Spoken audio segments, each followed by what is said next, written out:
दोस्तों कुछ टाइम पहले मैंने सैटर्न पर एक वीडियो बनाया था जिसमें मैंने सैटर्न के बारे में डिटेल से बताया था। उस वीडियो में हमने जाना था कि सैटर्न कैसे डिस्कवर हुआ, सैटर्न के पास इतने प्यारे रिंग्स कहां से आए और सैटर्न किस टाइप का प्लेनेट है। तो सैटर्न के बारे में डिटेल से डिस्कस करने के बाद हमने ये देखा था कि सैटर्न पर लाइफ पॉसिबल हो ही नहीं सकती, क्योंकि सैटर्न एक गैस जायंट है जहां इतनी खतरनाक गैसेज हैं कि उनसे कोई नहीं बच सकता। इवन के एक स्पेसक्राफ्ट के लिए भी सैटर्न के ऊपर से उड़ पाना भी बहुत बड़ा खतरा है। तो सैटर्न तो हमें जीने की उम्मीद नहीं देता, लेकिन सैटर्न के पास कुछ ऐसे चांद हैं जो कि हमें जीने की उम्मीद देते हैं। जी हाँ दोस्तों, क्योंकि पहले साइंटिस्ट को ये लगता था कि सैटर्न के चांद इनएक्टिव होंगे जो कि बस पत्थर या फिर बर्फ के टुकड़े होंगे। लेकिन फिर जब कुछ स्पेसक्राफ्ट सैटर्न के पास से फ्लाई बाय करके जाते हैं तो वो सैटर्न के साथ साथ सैटर्न के मून्स को भी साइंटिस्ट को अच्छे से दिखा पाते हैं। और फिर जब साइंटिस्ट सैटर्न के मून्स को देखते हैं तो उन्हें कुछ ऐसा दिखाई देता है जो कि उन्होंने कभी सोचा भी नहीं था। दोस्तों अब तक साइंटिस्ट जिन्हें पत्थर या बर्फ के टुकड़े समझ रहे थे, तो उन पत्थर और बर्फ के टुकड़ों पर साइंटिस्ट को एक एनवायरनमेंट नजर आता है, एक ऐसा एनवायरनमेंट जो कि जीने के लिए जरूरी होता है। तो यार मेरे सैटर्न वाले वीडियो पर भी लोगों ने भर भर के कमेंट्स किए थे कि उनको इसका पार्ट 2 चाहिए। उसके अलावा मेरे पास अभी तक ऐसे कमेंट्स आ रहे थे जिनमें लोग मुझसे पूछ रहे थे कि यार सैटर्न का पार्ट 2 कब आएगा। तो आप सबका वेट इस वीडियो में खत्म होता है, क्योंकि यह है सैटर्न का पार्ट 2,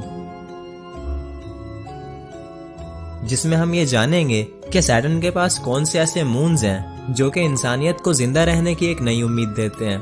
तो हमेशा की तरह ये वीडियो भी काफी ज्यादा इंटरेस्टिंग होगा, इसीलिए इसको एंड तक देखते रहना। तो दोस्तों वीडियो शुरू करने से पहले हम ये जान लेते हैं कि कौन सी ऐसी चीजें होती हैं जो कि जीने के लिए जरूरी होती हैं।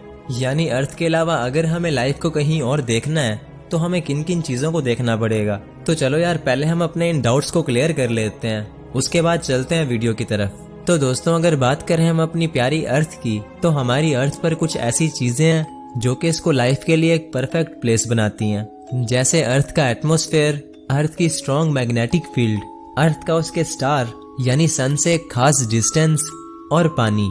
तो ये सब कुछ ऐसी चीजें हैं जिनकी वजह से अर्थ पर आज लाइफ है, क्योंकि अगर इनमें से एक भी चीज मिस होती तो अर्थ पर आज लाइफ ना होती।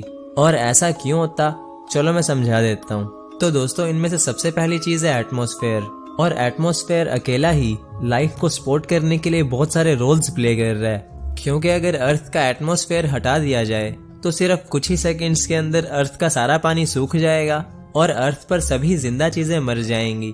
और ऐसा क्यों होगा, चलो मैं थोड़ा एक्सप्लेन कर देता हूँ। दोस्तों एटमॉस्फेयर एक्चुअली गैसेस की एक लेयर होती है जो कि एक प्लेनेट या फिर एक मून के गिर्द बन जाती है। इस लेयर के अंदर बहुत सारी गैसेस मिक्स हो जाती हैं, जैसे ऑक्सीजन, नाइट्रोजन और कार्बन डाइऑक्साइड वगैरह वगैरह। तो ये लेयर काफी सारे इंपॉर्टेंट रोल्स प्ले करती है। जैसे सूरज से जो खतरनाक रेडिएशंस आती हैं, तो ये उन रेडिएशंस को एक शील्ड की तरह रोक लेती है। ऐसे ही जब प्लांट्स ऑक्सीजन छोड़ते हैं तो ये लेयर उस ऑक्सीजन को अर्थ से बाहर जाने नहीं देती, ये उसको अपने ही अंदर कलेक्ट करती रहती है, जिससे फिर हम इंसान खुल के सांस ले पाते हैं। इसी तरह दोस्तों जब सूरज की रोशनी अर्थ पर पहुंचती है तो ये लेयर सूरज की हीट को ऑब्जॉर्व करती रहती है, जिससे अर्थ पर एक बहुत ही अच्छा टेम्परेचर बन जाता है, जिसे ग्रीन हाउस इफेक्ट भी कहते हैं। और दोस्तों आपने तो ये सुना ही होगा कि स्पेस में कोई हवा नहीं है, लेकिन अर्थ पर है। तो अर्थ पर जो हवा है वो हवा भी एटमॉस्फेयर की वजह से है, और उसी हवा की वजह से साउंड पैदा होती है जिसे हम सुन पाते हैं। यानी अगर हम स्पेस में होंगे तो वहाँ हवा ना होने की वजह से हमें कोई भी आवाज सुनाई नहीं देगी। तो एटमॉस्फेयर की वजह से ही हम आवाजों को सुन पाते हैं। तो यार एटमॉस्फेयर कितना इम्पोर्टेंट है ये तो आप जान ही गए होंगे। अब सवाल ये है कि क्या होगा अगर हम थोड़ी देर के लिए अर्थ से एटमॉस्फेयर को हटा देंगे। तो यार होगा तो कुछ नहीं, बस सूरज से आने वाली खतरनाक रेडिएशंस हमारी तिक्का बोटी बना देंगी और अर्थ के सारे समंदर सूख जाएंगे, जिसकी वजह से अर्थ एक रेगिस्तान में बदल जाएगी, एक ऐसा रेगिस्तान जो बर्फ का होगा। तो यार ये तो हो गई बात एटमॉस्फेयर की। अब हम बात कर लेते हैं मैग्नेटिक फील्ड के बारे में। तो यार जैसे एटमॉस्फेयर हमारे लिए एक शील्ड है, तो ठीक वैसे ही मैग्नेटिक फील्ड एटमॉस्फेयर के लिए एक शील्ड है, जो कि हमारे एटमॉस्फेयर को बचाती है सोलर विंड से। दोस्तों हमारी अर्थ के कोर के अंदर बहुत सारा पिघला हुआ लोहा है जो कि हर टाइम मूव करता रहता है, जिसकी मूवमेंट की वजह से अर्थ के गिर्द एक स्ट्रॉन्ग मैग्नेटिक फील्ड क्रिएट हो जाती है, जो कि फिर सूरज से आने वाली खतरनाक सोलर विंड्स को रोकती है। अब सवाल ये है कि क्या होगा अगर हम मैग्नेटिक फील्ड को रिमूव कर देंगे। तो यार इससे भी कुछ नहीं होगा, बस सोलर विंड्स हमारे एटमॉस्फेयर से टकराकर हमारे एटमॉस्फेयर को तबाह कर देंगी, जिससे फिर से हमारी तिक्का बोटी बन जाएगी। तो ये थे अर्थ पर एटमॉस्फेयर और मैग्नेटिक फील्ड, जो कि अर्थ पर लाइफ के लिए बहुत इंपॉर्टेंट कंपोनेंट्स हैं। अगर इनमें से एक भी गया तो समझो अर्थ पर से लाइफ गई। अब जो तीसरी चीज हमने डिस्कस की थी वो थी अर्थ का सन से एक खास डिस्टेंस। जी हाँ दोस्तों, अर्थ सन से एक ऐसे डिस्टेंस पर है जो कि लाइफ को पूरी तरह सपोर्ट करता है, क्योंकि अगर अर्थ मरकरी या वीनस की जगह पर होती तो वहाँ इतनी ज्यादा गर्मी है कि वहाँ लाइफ बनाने वाले सेल्स जलना शुरू हो जाएंगे। इसी तरह अगर अर्थ से आगे के प्लैनेट्स की बात करें तो अर्थ से आगे जितने भी प्लैनेट्स हैं वो सूरज से दूरी की वजह से ठंडे होते चले जाते हैं, यानी उनका टेम्परेचर ज्यादा ठंडा होने की वजह से वहाँ लाइफ बनाने वाले सेल्स जमना शुरू हो जाएंगे। इवन कि अगर अर्थ के मून की भी बात करें तो अर्थ के मून का टेम्परेचर भी रात के टाइम -130 डिग्री सेल्सियस हो जाता है, जो कि हमारी हड्डियों तक को जमा सकता है। तो इससे हमें ये पता चलता है कि अर्थ जिस डिस्टेंस पर है वो एक बहुत ही परफेक्ट डिस्टेंस है। अर्थ का जरा सा आगे या पीछे होने की वजह से लाइफ पर बहुत ज्यादा फर्क पड़ सकता है। तो ये तो हो गई कुल मिलाकर 3 चीजें। अब जो आखिरी चीज हमने डिस्कस की थी वो थी पानी, क्योंकि दोस्तों अगर पानी नहीं होगा तो लाइफ भी नहीं होगी। अर्थ पर इस वक्त जो भी चीज जिंदा है तो वो पानी पर ही जिंदा है, जैसे इंसान, जानवर और इवन के प्लांट्स भी। और तो और प्लांट्स जो फोटोसिंथेसिस करते हैं तो वो भी पानी पर ही करते हैं, जिससे फिर प्लांट्स ऑक्सीजन रिलीज करते हैं, जो कि फिर हम इंसानों के सांस लेने के काम आती है। तो अगर पानी नहीं होगा तो ना तो ऑक्सीजन होगी और ना ही लाइफ। तो ये थे कुछ ऐसे कंपोनेंट्स जो कि लाइफ के लिए बेहद जरूरी हैं। तो अगर हमें अर्थ के अलावा लाइफ को कहीं और देखना है तो हमें इन सभी कंपोनेंट्स का ध्यान रखना पड़ेगा। एक एटमॉस्फेयर, एक मैग्नेटिक फील्ड, एक खास टेम्परेचर और पानी। तो अब ज्यादा बातें नहीं करते और चलते हैं सीधा सैटर्न के मून्स की तरफ। दोस्तों वैसे तो सैटर्न के पास इस टाइम 146 मून्स हैं। पिछली वीडियो में मैंने 145 बताए थे, क्योंकि उस वक्त गूगल पर भी 145 थे। लेकिन अब अगर हम गूगल पर सर्च करते हैं तो गूगल बताता है कि सैटर्न के पास इस टाइम 146 मून्स हैं, जो कि सब के सब सैटर्न की साइड पर ही घूमते हैं। यानी जिस साइड पर सैटर्न घूमता है तो सैटर्न के मून्स भी उसी साइड पर घूमते हैं। तो साइंटिस्ट का ये मानना है कि सैटर्न के मून सैटर्न के साथ ही बने होंगे, यानी सभी मून्स तब बने थे जब सैटर्न बना था। क्योंकि अगर कोई मून उल्टी साइड पर घूमता है तो इसका मतलब है कि वो मून उस प्लेनेट का अपना मून नहीं है, बल्कि वो कहीं बाहर से आया है। जैसे जुपिटर के कुछ मून्स और नेपच्यून का सबसे बड़ा चांद ट्राइटन। ट्राइटन नेपच्यून का अकेला ऐसा चांद है जो कि रेट्रोग्रेड ऑर्बिट में मूव करता है, यानी जिस डायरेक्शन में नेपच्यून घूम रहा है तो ट्राइटन उसकी उल्टी डायरेक्शन में घूमता है, जिसको बोला जाता है रेट्रोग्रेड ऑर्बिट।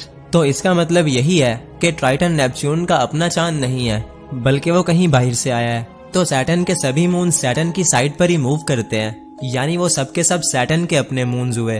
तो वैसे तो इस टाइम सैटर्न के पास 146 मून्स हैं, लेकिन उनमें से सिर्फ 2 मून्स ही ऐसे हैं जहां साइंटिस्ट को लाइफ के कुछ कंपोनेंट्स देखने को मिले, और वो मून्स हैं एनसेलेडस और टाइटन। एनसेलेडस सैटर्न का एक छोटा मून है और टाइटन सैटर्न का सबसे बड़ा चांद है। टाइटन का ये नाम एक ग्रीक गॉड के नाम पर रखा गया था, जिसका मतलब होता है एक मजबूत चीज या फिर एक मजबूत इंसान। और यही नाम टाइटन से टाइटैनिक बना, जो कि टाइटैनिक जहाज को मिला, क्योंकि टाइटैनिक को कभी ना डूबने वाला मजबूत तरीन जहाज माना जाता था। अगर सैटर्न के मून्स की बात करें तो सैटर्न के ये दोनों मून्स यानी एनसेलेडस और टाइटन दोनों ही सूरज से बहुत ज्यादा दूर हैं। तो अनफॉर्चुनेटली इनका टेम्परेचर भी बहुत ज्यादा ठंडा है, लेकिन फिर भी साइंटिस्ट इन दोनों मून्स के अंदर बहुत ज्यादा इंटरेस्ट रखते हैं, क्योंकि उन्हें लगता है कि वहां लाइफ पॉसिबल हो सकती है। दोस्तों नासा अब तक सैटर्न के पास 4 स्पेसक्राफ्ट्स भेज चुका है, पायनियर 11, वॉयेजर 1 एंड वॉयेजर 2 और कैसिनी-हुयगेन्स। पहली बार जब नासा का एक स्पेसक्राफ्ट पायनियर 11 सैटर्न के पास पहुंचता है तो वो सैटर्न को तो अच्छे से स्टडी करता है, लेकिन वो सैटर्न के मून्स को अच्छे से नहीं दिखा पाता। दूसरी बार सैटर्न पर 2 ट्विन स्पेसक्राफ्ट्स यानी वॉयेजर 1 और वॉयेजर 2 जाते हैं, तो वो दोनों स्पेसक्राफ्ट्स ये रिवील करते हैं कि सैटर्न के सबसे बड़े चांद यानी टाइटन के पास एक थिक एटमॉस्फेयर है, जो कि अर्थ के एटमॉस्फेयर से भी 50% ज्यादा घन है। तो ये देखने के बाद साइंटिस्ट बिल्कुल चौंक जाते हैं, क्योंकि इतना घना एटमॉस्फेयर तो प्लैनेट्स के पास भी नहीं होता। तो एक मून के पास आखिर इतना घना एटमॉस्फेयर कहां से आया? साइंटिस्ट पहली बार किसी चांद के ऊपर इतना घना एटमॉस्फेयर देख रहे थे, तो साइंटिस्ट और एस्ट्रोनॉट्स ये सब देखने के बाद बेचैन हो जाते हैं और टाइटन के बारे में जानने के लिए और ज्यादा एक्साइटेड हो जाते हैं, क्योंकि एटमॉस्फेयर एक ऐसा कंपोनेंट है जो कि लाइफ के लिए बेहद जरूरी है। तो ये सब देखने के बाद साइंटिस्ट डिसाइड करते हैं कि क्यों ना एक ऐसा स्पेसक्राफ्ट डिजाइन किया जाए जो कि सिर्फ सैटर्न के मून्स को स्टडी करे, और खास तौर पर टाइटन को, क्योंकि दोस्तों टाइटन का साइज हमारे मून से काफी बड़ा है और इवन के टाइटन प्लैनेट मर्क्यूरी से भी बड़ा है। तो ये सब देखकर साइंटिस्ट एक स्पेशल स्पेसक्राफ्ट डिजाइन करते हैं जिसका नाम था कजीनी।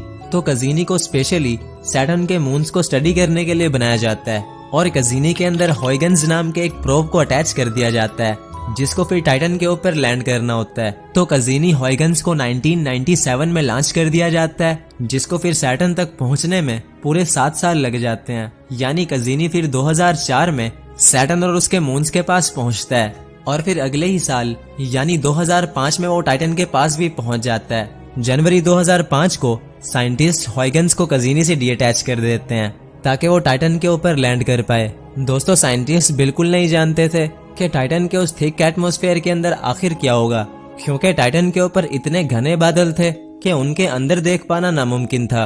तो इसीलिए हॉयगन्स को डिजाइन किया गया ताकि वो टाइटन के थिक एटमॉस्फेयर के अंदर एंटर करे और हमें ये दिखा पाए कि टाइटन के उन घने बादलों के अंदर आखिर क्या है।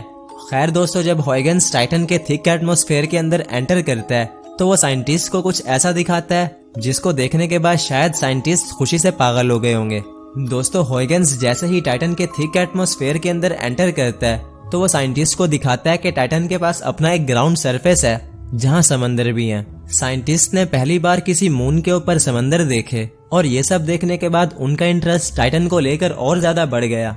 लेकिन दोस्तों ट्विस्ट ये था कि टाइटन के ऊपर जो समंदर थे वो पानी के नहीं थे, बल्कि वो लिक्विड मेथेन और एथेन के थे। और अगर आपको याद हो तो मैंने अपने मार्स के पार्ट 2 वाले वीडियो में बताया था कि मार्स पर जो स्टारशिप जाएगी वो लिक्विड मेथेन पर काम करेगी। तो यार लिक्विड मेथेन पावर जनरेट करने के लिए एक बहुत ही बेस्ट सोर्स है। दोस्तों टाइटन पर लिक्विड मेथेन के समंदर हैं और इसके अलावा टाइटन के एनवायरनमेंट के अंदर बहुत सारे हाइड्रोकार्बन्स हैं जिनसे बहुत ज्यादा पावर जनरेट की जा सकती है।